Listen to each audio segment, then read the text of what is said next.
This is Why Am I a Mets Fan? A podcast hosted by Samantha Croston and Ashley Wenskoski.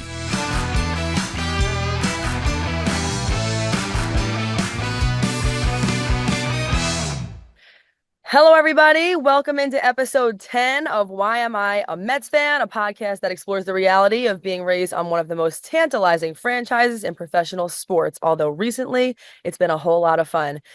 Different format, you can see. We got the Zoom going, and yeah, this is not what we usually look like. That's okay. right. I don't love that, but I will say it's because I'm on island time. But like, if you could be here, wouldn't you be? I mean, I would be. Yeah, if I could You know what I be. mean? It's on vacation. We're on a July schedule here.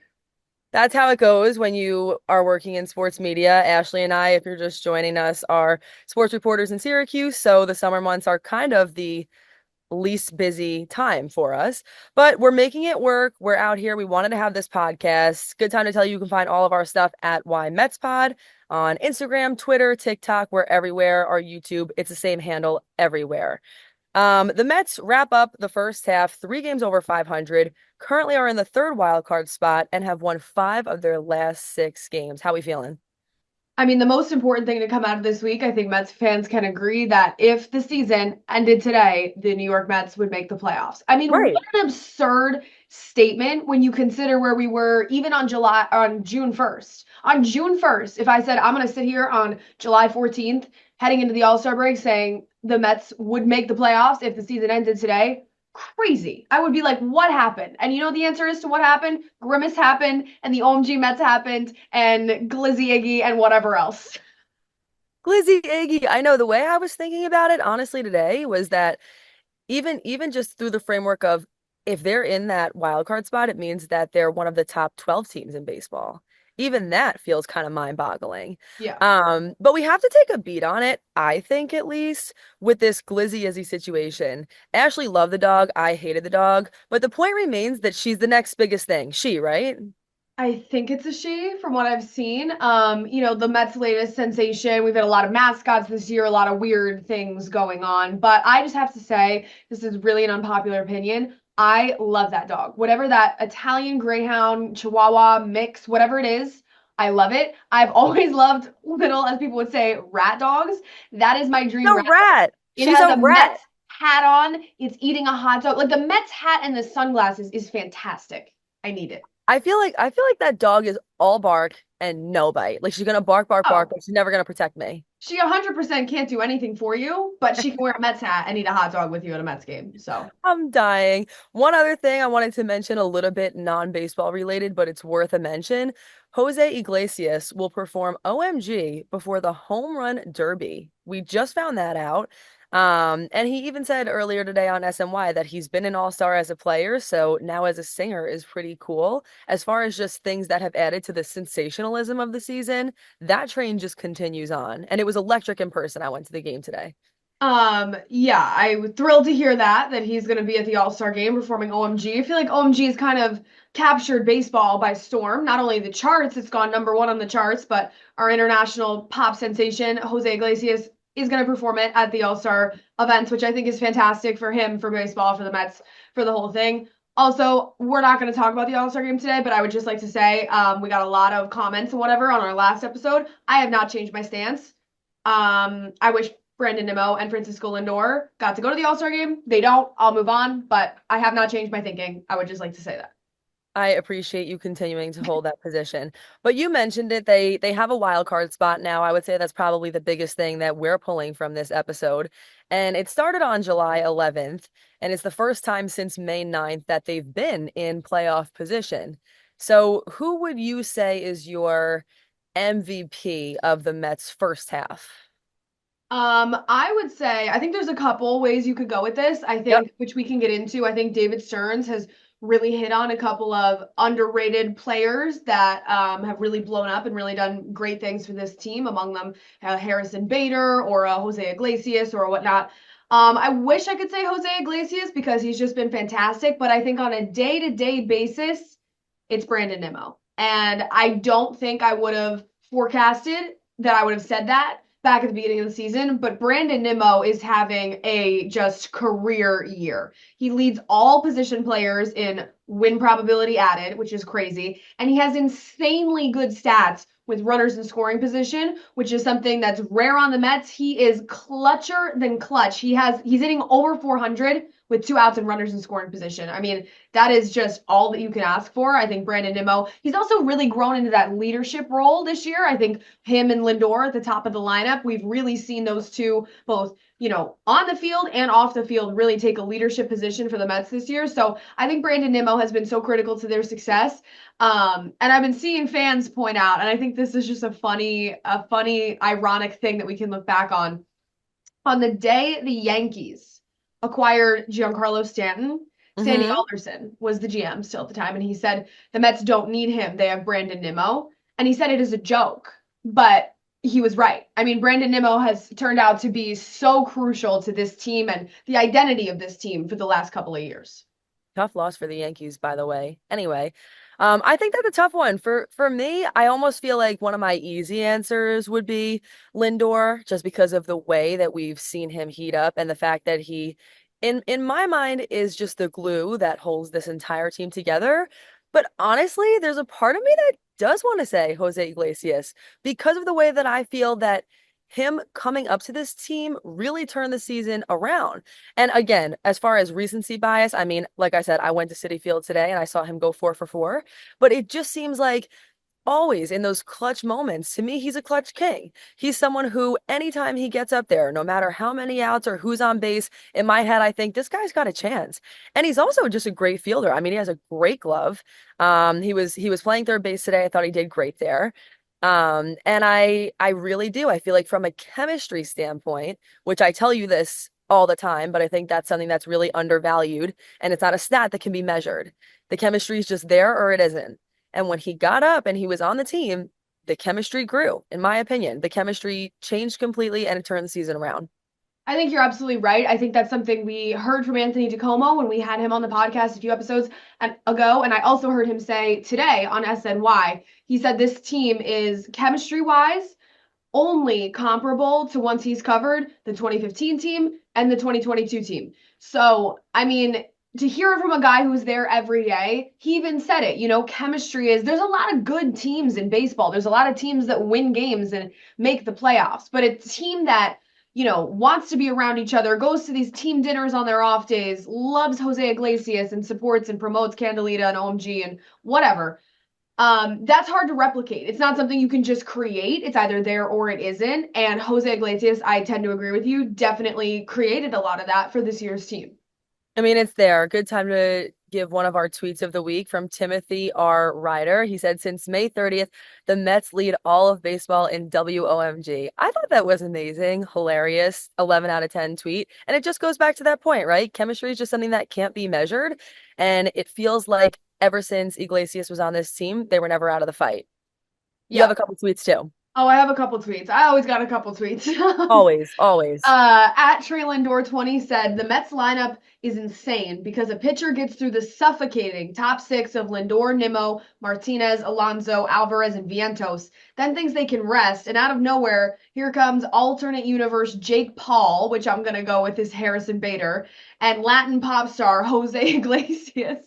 That's hilarious. So funny, but also makes you think about the Mets lineup. I mean, truly, 1 through 6, they're deadly. Like he's saying, Lindor, Nimmo, Martinez, Alonso, Alvarez, Vientos. Any of those guys can beat you on any given pitch, any given at bat, can hit one over the wall, but can also just have a productive at bat, really challenge you as a pitcher. And then even the bottom 3, it depends on the day. I'm not a DJ Stewart fan personally, and I'm not some of the lineups we float out there. I'm not as much of a proponent of, but when they got their best of the best out there, when they have Bader in the lineup, when they have Iglesias in the lineup, I mean, that is a dangerous 1 through 9. Oh, yeah. And one thing I noticed today, even being there in person, again, just a chemistry thing, but Bader is so smiley. Like, he is just such a happy camper. And I love him. I think he's a great part of the team. You have another tweet too that's more stat related, but Bader's on it. So it's a good time to just let it rip. Yeah, this is what I alluded to before. It was from at JWR020819. He said he listed off these players. Maybe these are the underrated first half MVPs, we could say. He said Harrison Bader, 750 OPS and more homers before the break than all of last year. Sean Manaea, 3.47 ERA and counting. Luis Severino, highest inning total since 2018, 102 ERA plus. JD Martinez, 828 OPS, de facto hitting coach, which is, we've talked about that. Iglesias, 898 OPS, cultural icon. And then he said Stearns masterclass. And I just think, again, funny, there's some humor in there, but he's not wrong. A lot of the credit that David Stearns gets, I think, for this year's team has to go to these guys who you never would have seen maybe flourish as much as they've had. I think in particular, Iglesias, right, we mentioned, but even Sean Manaea. I mean, these are guys that in spring training, you're not expecting to have as good of a year as they're having.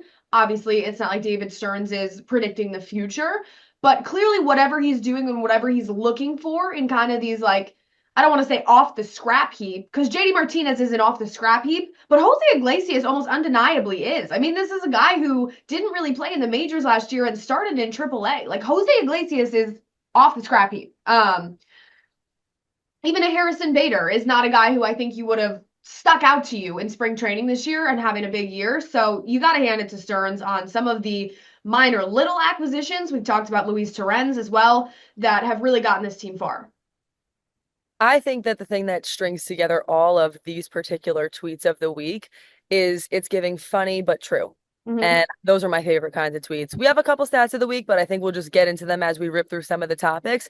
Next one on the list is Carlos Mendoza being thrown out for the first time as a Mets manager, just as far as some of the ups and the downs of this season. It happened Friday in the series opening 7-6 win over the Rockies Friday night at Citi Field. It was after Jose Iglesias was called out on strikes in the bottom of the seventh inning. And he ultimately said, which this is something I appreciate about him. I find that in the post-game press conferences, he's very even-keeled and he sees a lot of things from both sides. Even then, he said, listen, I understand that the umps have a hard job to do, but I also felt like I needed to express my frustration there. I don't know how you could not like a guy like that. You know, I appreciated that. I liked it and it showed me something about him. Yeah, the first time we've seen him get thrown out as Mets manager, I think something we called into question a little bit at the beginning of the season was, does he have that fiery energy in him? I mean, he was pissed Fired on up. Friday night, to put it mildly. He wasn't happy with the strike zone and he made it known, and I don't have an issue with it. I think it's good sometimes. I mean, it's whatever, July 14th and he hadn't gotten thrown out of a game. So I think to go up there and defend your guys, as he did is a good look, you know, on occasion. Obviously, you know, I don't want you to get thrown out all the time, but it was good to see from him. It was also funny, the video. He had he got up in the ump's face and then he had a heel spin and he was out of there. Like the heel spin looked like rehearsed. It was fantastic. It looked a little theatrical. Like I know he didn't mean it, but I know exactly what you're talking about. Yeah, it was good. Hilarious. Love it. Hilarious. Well, we love to see it. Another thing that we have been talking about, but we'll continue to as we see more pieces rotated in and out, is some bullpen help, which again is a topic we've talked about before, but this week I feel like the difference is it's kind of improving within the organization. And there's a couple of pieces to that. You have Phil Maton, you have Jose Butto, and Daniel Nunez. Particularly on Saturday, if any of you guys watched Saturday's game, I was thrilled, to put it bluntly. Yeah, I mean, you can all tell me your opinions, but in my eyes, at this point, we're halfway through the season. There are 3 guys in that bullpen that I semi-trust. 2 of them are Daniel Nunez, because he's earned that, and Jose Butto, because he's also earned that. Coming up from AAA, moving over, he was a starter. Now the Mets are using him in the big league bullpen. An adjustment for sure, but he's handled it really well. He's been able to give the Mets some long relief innings, eat up some of those middle innings that they were really struggling to fill that void prior. We have yet to see on Phil Maton. I never know how to say his name. I think it's Maton. Maton. I don't know yet. Haven't seen enough from him to really make a judgment. But in my eyes, I trust Butto, I trust Nunez, and I semi-trust Edwin Diaz, depending on the day. I hope that continues to improve, but I trust Edwin Diaz enough. Everybody else, every other name that's called to come in out of the pen, I mean, we've talked about Jake Diekman. I'd like to shoot Jake Diekman into the sun. That's my sentiment this week is I'd like to shoot him on a rocket ship off into the sun and never see him Yep. again. Yep. Anyways, those are the three guys that I trust in that bullpen. I think, it goes without saying at this point that they really need some more help and some more quality arms to eat innings if they intend to be a full-on contender in September. To eat innings and just to do well under pressure, you know? I mean, even again, just as Saturday for a refresher, particularly Butto and Nunez, both of whom began the season in AAA. Butto comes in entering a situation in the fifth inning at Citi Field, potential tying and go-ahead runs on base and one out, and induces a 3-6-1 double play to end the inning. He hustles over to cover first base himself. There was a lot to like about that play. And then Nunez records the final 6 outs for his first career save, striking out the final 3 batters he faced in New York's fifth consecutive win. I just like guys who I feel like go out there and you just know that the team has a fighting chance. Both of them look very calm, and you mentioned it, Butto. Obviously, this is almost like a new role that we haven't necessarily seen him in, but I really like him there. And I think that both of these guys, but particularly Butto, exhibits that flexibility to be able to play where he's needed. And this is where he's needed right now. Period. It's as simple as that. Yeah, I think Nunez, something else that sticks out to me about Nunez is through a couple days ago, I don't know if this is true anymore, but he had inherited something like 10 runners and stranded all 10 runners. So Yep. Nunez is coming into these games kind of cleaning up the mess for either a starter or one of these other guys, and he's inheriting these runners and figuring out a way to get out of that. And I think for a young pitcher like him coming up from AAA and trying to make his mark in New York, I think that really sticks out to me. So at this point, right? You kind of, at least I have this kind of question of after the All-Star break, what are some of the final pieces here that you really need to hammer down and have? I'm gonna start with one that I thought of recently. I think that they could use an extra bat off the bench, and there's someone who I'd actually like to bring up who I've been thinking about because I'm curious whether or not you would agree with me. And that person is Michael Conforto. He's someone who I thought could be an interesting bring back. This is someone who I feel like you talk about this a lot, but 2015 World Series, just heater of a showing, 2 home runs. He was a good home run hitter. He was a good hitter in general. I think Mets fans really liked him for the most part, and he was well liked. I think from a chemistry standpoint, he would fit in with the club. But all in all, I think he was a good hitter. What do you think? Yes or no? Yeah, I mean, he's having a good year this year for sure. I've also heard his name tossed around in conversations about trying to add an extra bat off the bench, but in particular an outfielder, right? In the absence of Starling Marte, Conforto fits both of those bills. I think, like you said, he would fit in. I think that transition would be seamless in terms of how long he was on the Mets. I don't know if it's not the one that would thrill me the most. I'm not exactly sure bats wise, like who my target would be. Hmm. Michael Conforto gets me, okay, I would like that move, but I'm not like thrilled about that move. But definitely in terms of a guy off the bench, yeah, I mean, I think it could work. So I'm gonna make that our question of the week. Yes or no to Michael Conforto? And if not, who would you like to see in that position? What about you? What's another piece that you think we kind of need to fill here? I mean, I mentioned an outfielder, right? But in the absence of, we got an injury update today on Starling Marte, Carlos Mendoza saying that he is kind of getting back from that bone bruise on his knee slowly. He's been getting treatment daily, but baseball activities are not really immediately on the horizon for him. So, not a guy that's going to be with the team right after the All-Star break. Maybe not even a guy we see until August. I mean, I hate to say September. We don't know when Mhm. Marte is going to be back, in conclusion. In his absence, that third outfield spot is kind of a rotating situation. I said Bader's been doing really well, so that has been a revelation. But I think just some more outfield depth would really help this team. And then I think obviously the very, very obvious highlighted in yellow answer is relievers, not even just one. I mean, they need two, three. They need to figure out that bullpen and what's going to shore up that bullpen and make it a viable option at the end of games. We've talked about, I mean, preferably a lefty, right? Maitan is a lefty, so that added another one in the pen, but I think adding another one would be helpful. So I would like to see them get a couple quality arms at the deadline. You also mentioned here about a six-man rotation after the break. Are Yes. you thinking, what are you thinking? So I think so Kodai Senga pitched today in Syracuse. I was there again. This is Sunday, so it's his third rehab start, second here in Syracuse. He did well, gave up one earned run over like 4 2/3, 65 pitches, so it was his longest outing to date. I'm curious to see what Mets brass will decide on him and if he does make one more start here in Syracuse after the All-Star break because he's still only gotten up to that 65 pitches mark. So I think it could be worth another outing down in the minors, maybe get him up to 75, 80 pitches. Hmm. All in all, he will be rejoining the team after the All-Star break, either right away or shortly thereafter, a week later.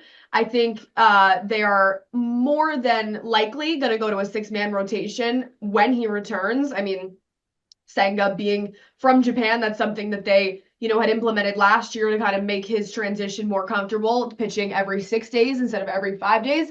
But I also think that each of these guys here that we have in the rotation right now has kind of earned their spot. As to now, Severino has been, I would say, the best starter. Their number one guy in the absence of Senga. Then you got Jose Quintana, had a meltdown today. Sunday, gave up those 4 home runs, 5 runs. So wasn't his best day. Quintana, I would say, is the shakiest in my mind of somebody that could get cut from this six-man group. Then you have Sean Manaea, who has really exceeded expectations, has a sub 3-something ERA, 3.43. David Peterson's been pitching well, and Christian Scott we've seen some adjustments, right? Christian Scott's 25. He's a young guy up from AAA, but I think everyone's in agreement that what benefits Christian Scott right now is to get his legs under him in the big leagues and try to figure this out. So all of that being said, I think with the return of Senga, I would be surprised if they don't go to a six-man rotation, at least for a while. Maybe somebody, Quintana, pitches his way out of that situation, and then we go back to a five-man. Maybe he doesn't. I don't know. Two stats of the week going off of that. 8 starts into his career, Christian Scott is still seeking his first big league win. He departed with a lead Saturday, but he didn't pitch deep enough to qualify. And I realize now you must pitch 5 full innings. I don't know if I like that rule or not, to be perfectly honest with you. There's a part of me that really felt like he deserved that win. But anyway, that's the situation. I just thought that that was an interesting stat. And then also, Quintana, you mentioned it, allowed 4 home runs today in a game. It was for the first time in his career in 347 appearances. So, of course, that's the game I went to. Of course. Duh. Why would it not be? Uh, Like, Yeah, Quintana actually had improved after Alvarez had come back. So everybody was like, oh, maybe he just needs Alvarez to be behind the plate. Today a clunker, those are gonna happen. Christian Scott, my big thing with him is like the long ball. Like it seems like every one of these starts, he's cruising along, he's in the fourth, he's, scoreless, he's doing great, and then he gives up a home run. I think his pitches must have a little too much plate or something or another, but something that he'll continue to work on. Like we said, he's young. But on this six-man rotation topic, something I wanted to bring up to you because I heard Anthony DiComo say it earlier on SNY is that's all fine and great, right? Makes Senga comfortable. Six-man rotation gives you some depth, gives you some options, gives you some things to play around with off days and whatnot. It also means you lose a roster spot in the bullpen. And I'm not sure that's something that this team can really afford to do right now. I'm not sure either because again, it leads me to other stats that I had written down. Nunez, and this was this week, became the ninth Mets reliever to earn a save this season, which is Crazy. incredible. They've only Crazy. played 94 games. Only the 1982 Mets, with 10, had more pitchers earn a save in a single season in franchise history. This was another one that to me just felt jarring. And I think it pertains to the question that you just asked. And this was as of July 12th. So it could have changed a little bit. But it said Mets team ranking since May 31st. Runs per game first, bullpen ERA 28th. That That jumps is off the I wow. that jumps off the page. Yeah. And it does. It makes you think. I guess what I will say is going into the All-Star break to kind of think about what you asked. Do I like the idea of a six-man rotation? I do. But the bullpen remains my biggest concern at this point Yeah. in time. I know that Maton gave up a 2-run homer the other day. Honestly, that didn't even bother me too much. I appreciate the fact that he throws strikes. Like honestly, a lot of the time with some of these guys, I'm like, just throw strikes. Just Yeah. throw Yeah. strikes. You know what I mean? Even if it ground outs, fly outs, just throw strikes. But yeah, so entering the All-Star break, I would say I'm 50-50 on that.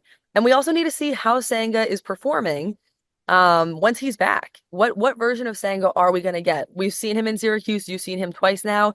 He seemed okay in the post-game press conferences. He says he feels okay. But saying that and then performing are two totally different things. Yeah, I mean, we'll put it up on our YouTube today, the second post-game press conference here in Syracuse. We got to talk to him. He said he's definitely progressing, and he said he's been able to do everything he's wanted to do on the mound. So two good things to hear. Scoreless first start in Syracuse, gave up 1 run on like a sacrifice fly today. So he's looked good, but I think that whenever you're building up from particularly a shoulder injury, something that affects your throwing arm, it's about, okay, is he going to be ready to join the team, but he's only going to be able to throw 65 pitches a start, because that's not something this bullpen can handle right now. So, his progression has been good. He said that he'll, have a conversation with Carlos Mendoza and David Stearns about what he should do after the All-Star break. But I think it's a good point. It's easy to say, oh, the Mets are getting their ace back. Their Mets are getting I mean, he's a guy who finished, second in Rookie of the Year voting last year. They're getting a big piece back, and they are. But the big piece might still be 80, 90% and not 100%. And I think that's important to keep in mind. No doubt. Anything else as far as the Mets before? I mean, we really kind of did our Syracuse Mets update. It's all together, and there's maybe 8 minutes left on the Zoom meeting. So we'll have to wrap. We'll have to on the Zoom meeting. So we'll have to wrap it up soon. But anything else that's kind of on your mind as we, enter this All-Star break? I mean, other than, first of all, I don't know how I love the All-Star. I don't love the All-Star break because the Mets are an important part of my daily schedule. So 4 days without the Mets is 4 days. I'm like, what am I supposed to do with my night? What do I watch? What do I watch? What do you put in the sportscast? What do I put in the sportscast? It's July. I have nothing to talk about. But I really love, and I always have since I was a kid, I think it was one of the bigger things that got me into loving just Major League Baseball. The Home Run Derby and the Futures game already happened, but the All-Star game and seeing them, I love to watch it. I know a lot of fans are very casual and it doesn't matter and you're not playing for anything and whatever. I know, but I love just bringing baseball together midsummer like this and seeing the stars on some other teams that we don't get to really monitor as much, seeing the Mets representative in Alonso. I am excited to watch Alonso in the Home Run Derby. I think it's a weak field. I think maybe he could win it. Three-peat. Three-peat. We'll see. But other than All-Star Week, I think it is important that the Mets take the momentum that they've had at the end of this first half, which has been astronomical, off the charts, and continue it into the second half. They don't let this break kind of, weigh down the momentum that they've had. I just think the turnaround, if we're just doing a look at the first half, the turnaround we've seen from this team has been remarkable. I mean, we know that, everyone knows that, but the season was over in May. I mean, they were 22-23. Everybody had just kind of decided that this was going to be a 500 year, not much else. And then they went on a run. They went 27-13. They went 5-1 on their final homestand here. And most importantly, they catapulted in front of like 7 teams to get that third wild card spot. Now, do I have higher aspirations in the third wild card spot? Absolutely. I mean, they're only... Now you can. I think that's the point, is now you can have higher aspirations than that. My dad told me he was going to stop watching, actually. Yeah, my dad said the same, because they get to that point. They've watched too many years. But then they get you. They reel you back in. And they reel you back in. No, but I just think it's even remarkable that we can sit here, right, and be like, well, the third wild card spot is great. I would like them to. They're only 3.5 games behind the Braves at this point. So at this point, I think it's a matter of how high can this team go, and can they really hold on to that playoff spot down the stretch? I mean, we will see. I'm excited to watch the second half of Mets baseball, and that is not a feeling that I would have felt even a month and a half ago. No, not where I thought we were going to be. By the way, the person who I'm most excited to see in the All-Star game is Paul Skeens. Yeah, I'm excited to see him. I want to see what he can let rip on some of these batters. So yeah, well, listen, maybe we'll have some kind of a midweek episode, especially if there is a three-peat.